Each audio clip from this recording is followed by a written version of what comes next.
तो श्रद्धवा लभते ज्ञानम तत्परः संयतेन्द्रिया। ज्ञान जिसको होता है वो मनुष्य जीवन के उद्देश्य को पूरा करता है कि मनुष्य जीवन किस उद्देश्य से मिला है। ये मनुष्य जीवन भक्ति करने के लिए मिला है, इसलिए भक्ति करो। अब भक्ति कैसे करोगे? प्रथम भगत संतन कर संगा। 9 प्रकार की भक्ति राम ने बताया है शिवरी को, वो मैं गा देता हूं, समझ लेना। प्रथम भगति संतन कर संगा, दूजे रति मम कथा प्रसंगा। दूसरी भक्ति जो कथा प्रवचन हो रहा है उसको प्रेम से सुनना, ये दूसरी भक्ति है। और प्रथम भक्ति संत का सत्संग करना। संत के सत्संग में बहुत बड़ा अंतर होता है, भोगी और योगी का सत्संग। गुरुपद पंकज सेवा, तीसर भक्ति अमान, चौथी भक्ति मम गुण गण, करे कपट तजि ज्ञान। गुरु के कमल रूपी चरणों की सेवा करना निर्मानता पूर्वक। गुरु भक्ति और गुरु की सेवा, गुरु का दर्शन और गुरु का ज्ञान कितना फायदा करता है। विश्राम सागर एक धर्म शास्त्र है, उसकी छोटी सी कथा आपको सुनाता हूं। उसमें राजा क्वांस की कथा आती है। एक राजा थे, उनका नाम क्वांस था। क्या नाम था? क्वांस, राजा क्वांस। तो राजा क्वांस की जब मृत्यु हुई तो राजा क्वांस की आत्मा यमराज के दरबार में ले जाई गई। यमराज ने यमदूतों से कहा कि इनके कर्मों का खाता खोलो, देखो इनके कर्म में क्या है। तो यमदूतों ने कहा इनके कर्म फल में नरक है, स्वर्ग नहीं है। तो बोले तो इसको नरक में डाल दो, बात खत्म हो गई। तो राजा क्वांस को जब नरक में डालने के लिए ले गए, नरक के किनारे पहुंचे तो वहां पर जो नरक में पहले से बहुत सी आत्माएं पड़ी थी वो सब रोने लगे, तड़फने लगे। तो राजा क्वांस ने कहा कि तुम लोग हमको देख करके क्यों रोने लगे? बोले हम कोई और नहीं है, हम तुम्हारे पूर्वज हैं। तुम्हारे दादा दादी, बड़े पिता, छोटे पिता और पिता की आत्माएं हम लोग नरक में पड़े हैं। तुमको देखकर इसलिए रोए कि तुम्हारा ही सहारा था कि तुम भक्ति करोगे तो 21 पीढ़ियां तर जाएंगी, तो हम भी तर जाएंगे। तो तुमने भी भक्ति नहीं किया, गुरु की सेवा भी नहीं किया, न सत्संग सुना, और तुम भी मर करके नरक में आ गए हो, तो इसलिए रो रहे हैं। अब उद्धार होगा नहीं, अब नरक में हमको रहना पड़ेगा। तो राजा क्वांस ने सोचा ये यार क्या लफड़ा है, हमारे सब पूर्वजों की आत्माएं यहाँ नरक में, तुम यहाँ लिखते हो स्वर्गीय अपने बाप को, बाप गया नरक में, वहां पड़ा है। ये तुम्हारे खाली लिखने से स्वर्गीय हो जाएगी। कोई आज तक लिखा ही नहीं कि हमारे बाप नरकी हुए हैं, और सब स्वर्ग में ही भेज रहे हैं अपने अपने बाप को। अब जब खुद ही भेजना तो नरक में क्यों भेजे? स्वर्ग में डायरेक्ट परमिशन दे रहे हैं, जाइए पिताजी स्वर्गीय हो जाओ। जिंदगी भर नरकी बने रहे, मरने के बाद स्वर्गीय हो गए। घर में नरक बनाया, ऑफिस में नरक बनाया, दुकान में नरक, जहाँ गए वहाँ नरक, और मरने के बाद स्वर्ग हो गया। कैसे स्वर्ग हो जाएगा? तो उसी समय नारद जी वहां पहुंच गए। बड़ी मार्मिक कथा है। तो नारद जी को जब यमराज ने देखा, यमदूतों ने, तो यमराज और यमदूत सब पैर छूने चले गए। नारद जी के पैर छुआ, प्रणाम किया, दंडवत किया। तो राजा क्वांस ने सोचा यमराज से भी बड़ा कोई व्यक्ति आया है जिसके पैर यमराज भी छू रहे हैं। तो वो नरक किनारे बैठे थे, उनको ढकेलने वाले ही थे। उसी समय आ गए नारद जी, तो दूसरा कार्यक्रम शुरू हो गया नारद जी के स्वागत नमस्कार का। तो राजा क्वांस को नरक में ढकेल नहीं पाए, वो बैठा था। तो हिम्मत करके, राजा था, बुद्धिमान था, बुद्धि लड़ाई उसने, तो वहां से अपने आप उठ गया। तो मन में थोड़ा डर लगा कि अगर उठोगे तो यमराज और नाराज होगा, डबल नरक में डाल देगा। लेकिन फिर सोचा अब जो होगा सो होगा, हिम्मत करके चलो। ये जो साधु आया है, नारद जी है, इसके जब दंडवत प्रणाम यमराज भी कर रहे हैं, यमदूत कर रहे हैं, तो इसका मतलब इसमें बहुत बड़ी ताकत है, इसके मैं भी पैर छूंगा।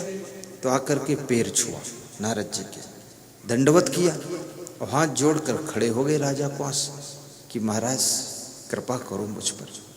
बोले क्या बात है? बोले हमारे पूर्वज भी सब नरक में पड़े हैं और मैं भी अभी अभी नरक में डाला जाऊंगा। आप आ गए तो थोड़ा 2 मिनट बीच में गैपिंग हो गई, कार्यक्रम रुक गया, इधर ट्रांसफर हो गया। तो आप मुझे यमराज से कह दो कि इस बार छोड़ दें तो मैं भक्ति करूंगा और आप ही से गुरु मंत्र ले लूंगा, गुरु बना लूंगा। आप आ जाना मेरे, हमें राजा क्वांस हूं। तो नारद जी ने कहा मैं तो आपको जानता हूं। बोले तो छुटकारा दिला यमराज से थोड़ा मदद कर दो। तो नारद जी ने यमराज से कहा यमराज तुम बहुत अच्छे भक्त मेरे हो, आप एक काम करो, इस आदमी को वापस लौटा दो, छोड़ दो, अभी नरक में मत डालो, ये भक्ति करेगा। तो यमराज ने कहा कि महाराज आपका वचन टाल नहीं सकता हूं, लेकिन इसका समय पूरा हो चुका है। अब इधर सब उनकी रानी और घर के लोग सब रो रहे थे लाश को पकड़ पकड़ के। नारद जी के कहने से यमराज जी ने राजा क्वांस की आत्मा को छोड़ा वहां से, और फट से आत्मा ज्यों ही पुनः उस लाश में प्रवेश की, लाश में चेतना आ गई, हाथ पांव हिले, आंख खुली, उठकर बैठ गया वो राजा क्वांस। तो सब खुशी मनाने लगे कि राजा साहब फिर जिंदा हो गए, मर गए थे, सबको खुशी हो गई। तो राजा ने पूरा समाचार सुनाया यमलोक का, यमपुरी का, और कैसे कैसे वहां से छूट कर आए ये भी सब बताया। राजा ने कहा कल सवेरे ही गुरु मंत्र लेना है, गुरु भक्त बनना है। तो रानी ने कहा जरूर गुरु भक्त हो जाइए और मैं भी गुरु भक्त बन जाऊंगी, क्योंकि यदि ऐसा है सब पूर्वज नरक में पड़े हैं और हमारे गुरु भक्त बनने से, भक्ति करने से हमारे पूर्वज पुरखे सब नरक से पार हो जाएंगे, स्वर्ग में पहुंच जाएंगे, तो हम जरूर भक्ति करेंगे। ये तैयारियां हो गई। अब ये समाचार पूरे नगर में फैल गया, राजधानी में, कि राजा कल सवेरे गुरु मंत्र लेगा। तो जो राजा के घर में पुरोहित सा, पुरोहित होता ना, पुरोहित पंडित जी जो घर में कुछ पूजा वूजा करता रहता है, तो उसकी पत्नी ने कहा कि पंडित जी तुम तो पूजा पाठ करते हो, राजा गुरु भक्त हो जाएगा तो पूजा पाठ भी नहीं कराएगा, अब जाता, अब तो ज्ञान ध्यान करेगा, तो कुछ ऐसा करो वो गुरु मंत्र न लेने पाए। तो पंडित जी ने कहा क्या करूं उपाय? बोले जैसे भी हो करो, जाओ रोको उसको, रात ही में सवेरे गुरु मंत्र ले लेगा। तो बोले कैसे रोको, राजा को कंट्रोल करना कोई छोटी बात नहीं। बोले तुम कंट्रोल नहीं कर पाओगे, राजा को कंट्रोल यदि कोई कर सकता है तो उसका नाम रानी है, रानी कंट्रोल करेगी। तो बोले रानी को मैं क्या कर सकता हूँ? बोले रानी के पास तुम जाओ और रानी को समझाओ कि यदि राजा सवेरे गुरु मंत्र लेगा तो फिर तुम्हारे पास में सोएगा भी नहीं और ये चला जाएगा तीर्थ नहाने, महीना महीना भर आएगा भी नहीं, तो राजपाट सब नष्ट हो जाएगा। इसलिए रानी साहब गुरुमंत्र मत लेने दो। बोले ये बात ठीक है। बोले अभी जाओ, तुरंत जाओ, रात में ही। तो वो पुरोहित महाराज रात में ही पहुंचे और रानी साहब से मिलकर ये सब सेटिंग किया। तो रानी ने कहा कि मैं उनको गुरुमंत्र लेने से रोकूंगी तो नाराज हो जाएंगे, तो मेरी बात क्यों मानेंगे? वो तो देख आए हैं यमपुरी सब, तो कैसे मानेंगे? तो उस पुरोहित महाराज ने कहा तुम 16 श्रृंगार करना और राजा को रात में खुश करना जब आएंगे तुम्हारे कक्ष में, और राजा से कहना कि तुम भगवान के यहाँ जाकर लौटे हो वापस, तो उस खुशी में हमको कुछ भी नहीं दिया है तो कुछ तो दो, वरदान दो। तो जब राजा कहेगा वरदान मांग लो तो तुम यही मांगना कि गुरुमंत्र मत लो, बस हो गया। बोले ठीक है। तो रानी को भी समझा दिया। राजा जब रात में कच्छ में आया, रानी 16 श्रृंगार करके बैठी थी। राजा ने कहा कि परलोक का हाल चाल सबको बता दिया हूँ, फिर तुम इतना दुखी क्यों हो? बोले हम इसलिए दुखी हैं, परलोक से लौट कर आए हो लेकिन कुछ हमको वरदान नहीं दिया। बोले वरदान जो तुम मांगो हम दे देंगे। बोले 3 बार 3 वचन करो, त्रिवाचा करो। तो त्रिवाचा किया। बोले हम यही मांगते हैं कल गुरुमंत्र मत लो, बस गुरु मत बनाओ। तो राजा वचन हार गया और सवेरे फिर समाचार फैल गया कि राजा अब गुरुमंत्र नहीं लेगा, गुरुमंत्र नहीं लेगा। विचार बदल गया। अब शाम को राजा के विचार बने थे गुरुमंत्र लूंगा, तो जो नरक में पुरखे पड़े हुए थे वो निकाल करके नरक के किनारे बैठा दिए गए थे कि तेरा पोता परपोता ये गुरुमंत्र लेने जा रहा है, उस पुण्य से अब नरक से तुम बाहर निकल गए, और जब गुरुमंत्र ले लेगा तो तुम स्वर्ग में पहुंच जाओगे। तो वो सब गीत गा रहे थे किनारे नरक के ऊपर बैठकर, हम तो छुटकारा पा गए, बाकी लोग नरक में पड़े हैं। खुशियां मना रहे थे ताली बजा बजा कर। और इधर जब राजा ने संकल्प फिर चेंज किया सवेरे, तो वे सब यमदूत आकर के उनके पुरखों को किनारे से उठा उठा कर फिर से नरक में फेंक दिए और ऊपर से मुगदर मार दिया। फिर वो चिल्ला रहे थे। तो यमदूतों ने कहा कि अब क्यों रो रहे हो?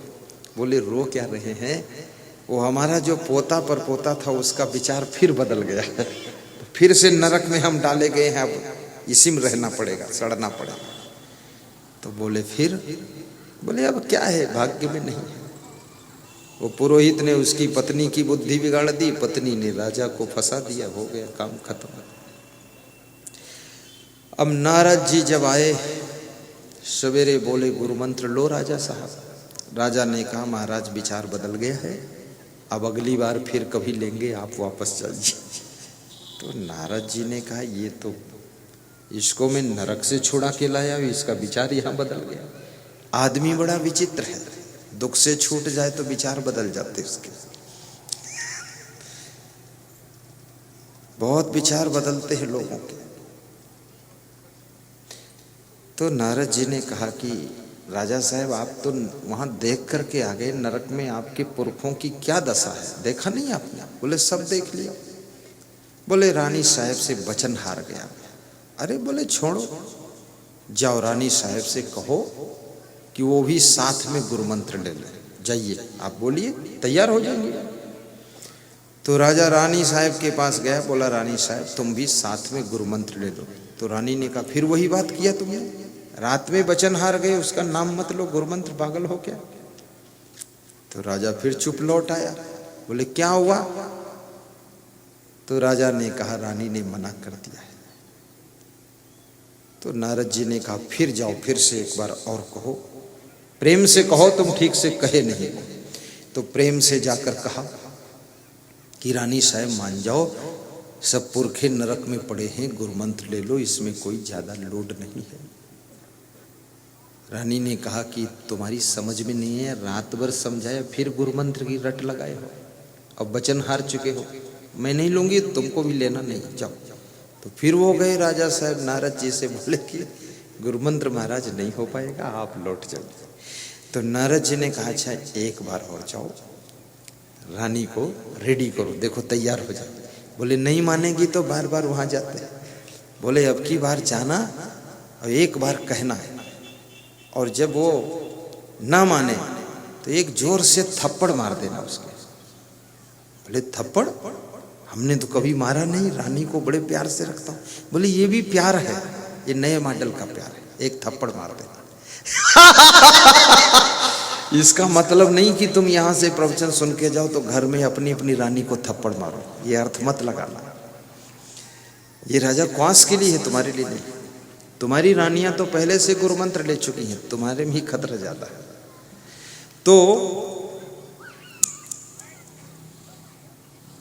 राजा क्वांस गए और रानी से कहा कि चलो गुरु मंत्र ले लो। तो रानी ने कहा तुमको समझ में आया नहीं अभी? तो राजा ने एक जोर से थप्पड़ मारा रानी को। तो रानी ने कहा अरे बात तो सुनो, थप्पड़ मत मारो, मैं ये कह रही हूं कि तुमको समझ में नहीं आया। मैं ये कहती हूं कि आपके साथ में मैं भी गुरु मंत्र लूंगी, चलो तैयार हो। एक थप्पड़ से काम हुआ। जब रानी और राजा गुरु मंत्र लेने के लिए आए तो पूरे नगर में समाचार फैल गया कि गुरु मंत्र के लिए राजा ने रानी को एक थप्पड़ मारा है, तब तैयार हुई है। और यदि नगरवासी प्रजा तैयार नहीं हुई तो सबकी डंडों से पिटाई होगी। तो जितने नगरवासी प्रजा के लोग थे सब एक एक दो दो फूल टोकरी में रख करके स्नान करके नए कपड़ा पहनकर सब लाइन में लग गए कि हम भी गुरु मंत्र लेंगे, हम भी लेंगे। डर के मारे सब ने गुरु मंत्र ले लिया। अब उस नगर में कोई बचा ही नहीं, निगुरा। जब सब गुरु मंत्र ले लिए, कई नरक कुंड यमराज के यहाँ खाली हो गए, छूछे हो गए। वो सब पूर्वज जो आत्माएं नरक में पड़ी थी वे निकलकर स्वर्ग में पहुंच गए।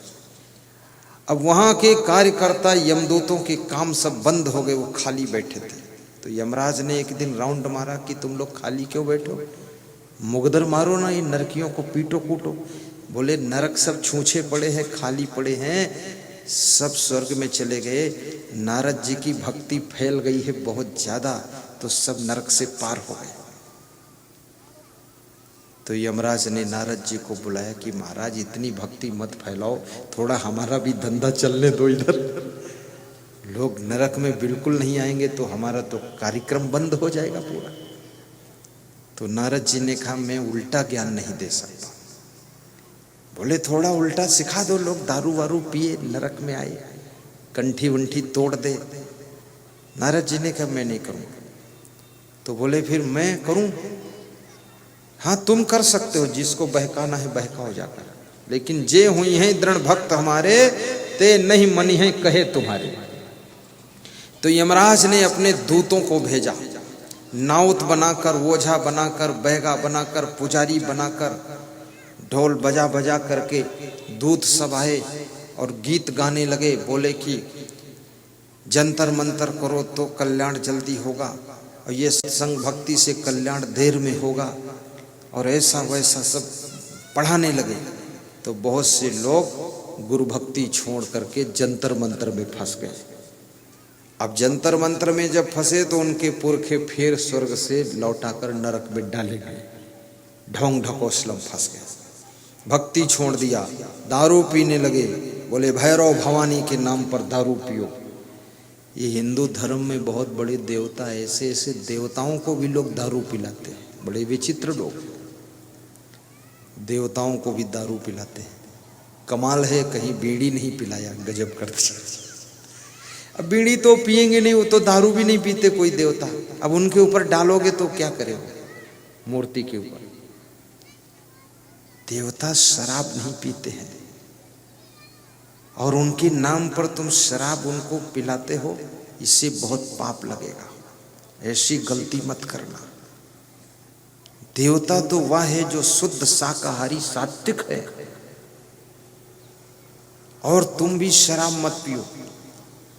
तो फिर नरक कुंड सब भरने लग गए। राजा क्वांस की भक्ति से उनके पुरखे तर गए। याद रखना, गुरु भक्ति में इतनी शक्ति होती है।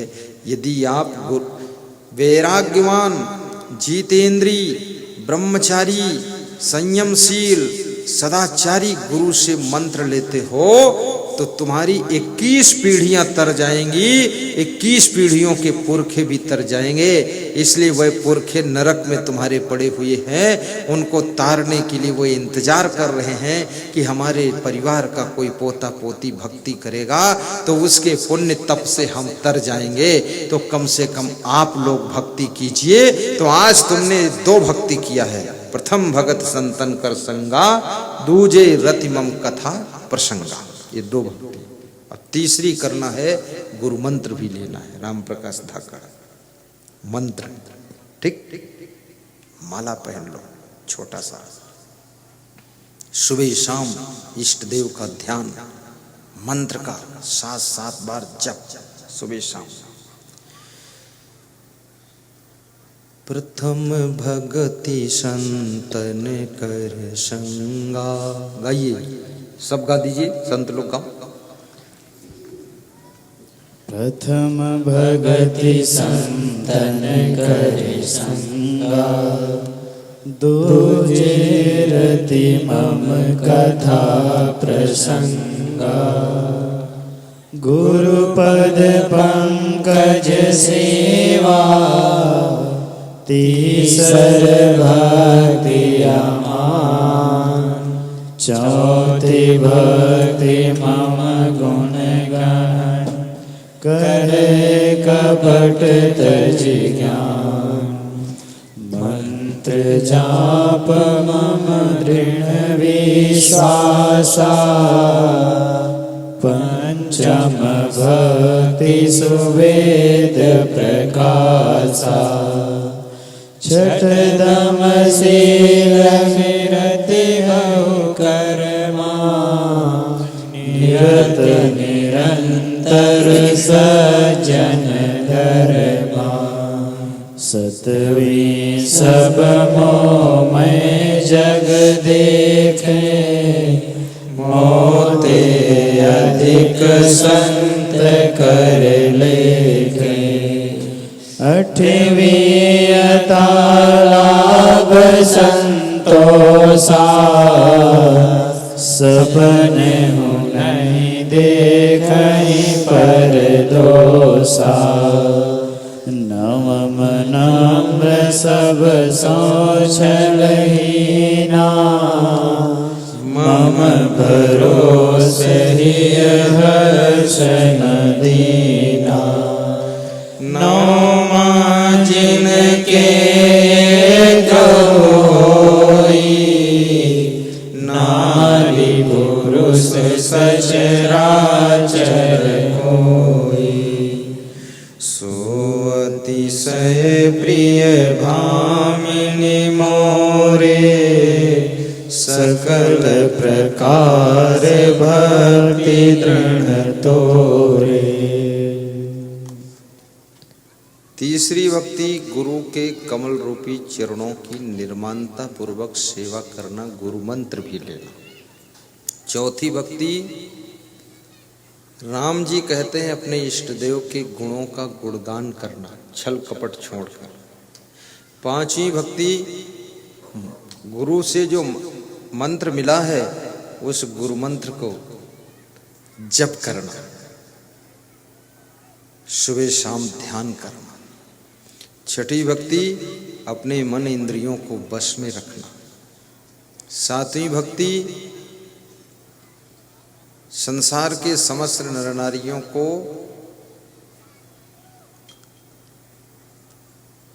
भगवान के समान समझना।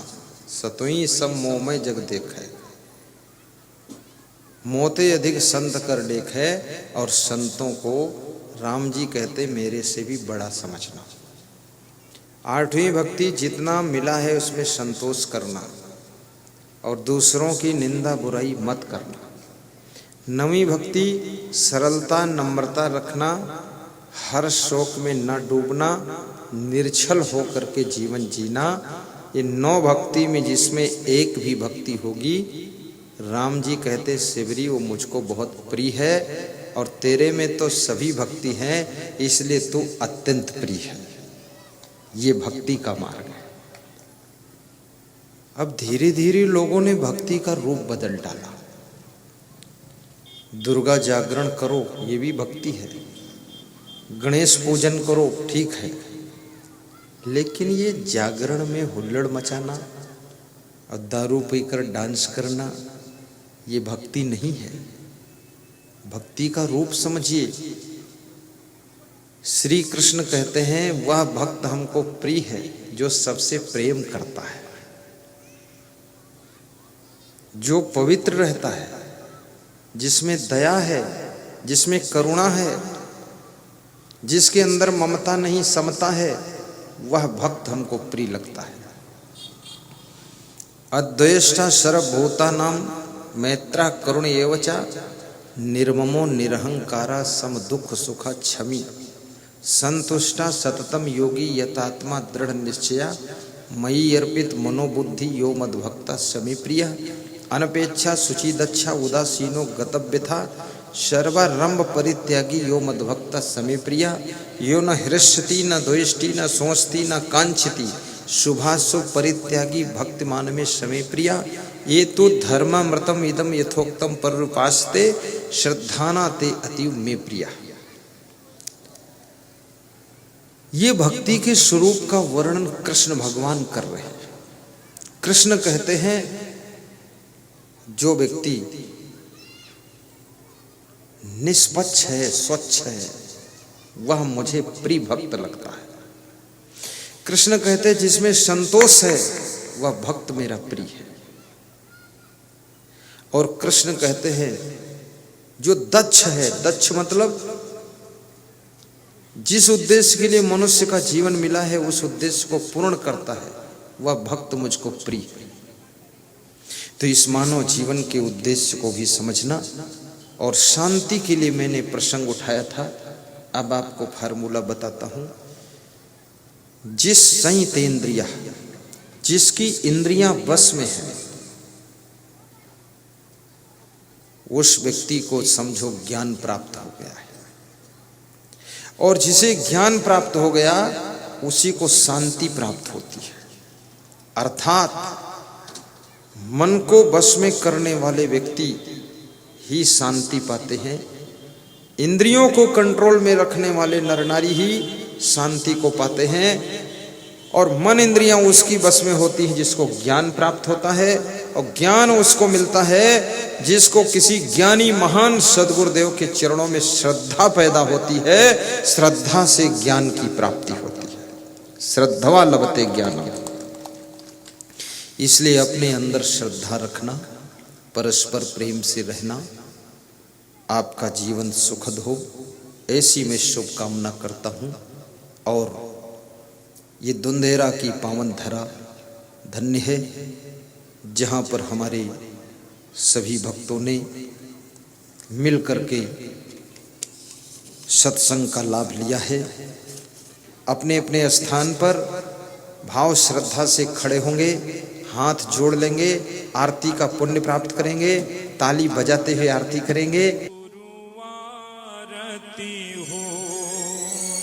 आरती हो साहिब आरती हो, आरती हो गुरु आरती हो, आरती हो साहिब आरती हो, आरती गरीब निवाज साहिब आरती हो, आरती दीन दयाल साहिब आरती हो, ज्ञान आधार विवेक की बाती, ज्ञान आधार विवेक की बाती, सुरती ज्योति जहाँ जाग साहिब आरती हो, आरती गरीब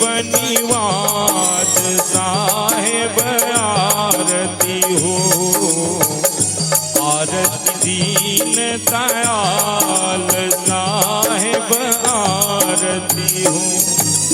आरती करो सतगुरु साहिब की, आरती करो सतगुरु साहिब की। जहाँ सब संत समान साहिब आरती हो। आरती गरीब निवान साहिब आरती हो। आरती दीन दयाल साहिब आरती हो। तरस परस गुरु चरण शरण भयो। तरस परस गुरु चरण शरण भयो। टूटी गयो यम की जाल साहिब आरती हो। आरती गरीब निवाज साहिब आरती हो। आरती दीन दयाल साहिब आरती हो। साहिब कबीर संतन की कृपा से, साहिब कबीर संतन की कृपा से भयहु परख प्रकाश साहिब आरती हो। आरती गरीब निवान साहिब आरती हो।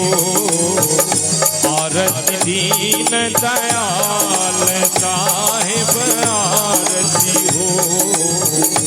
आरती गरीब निवान साहिब आरती हो। प्रेम से बोलिए सद्गुरु असंग देव की जय।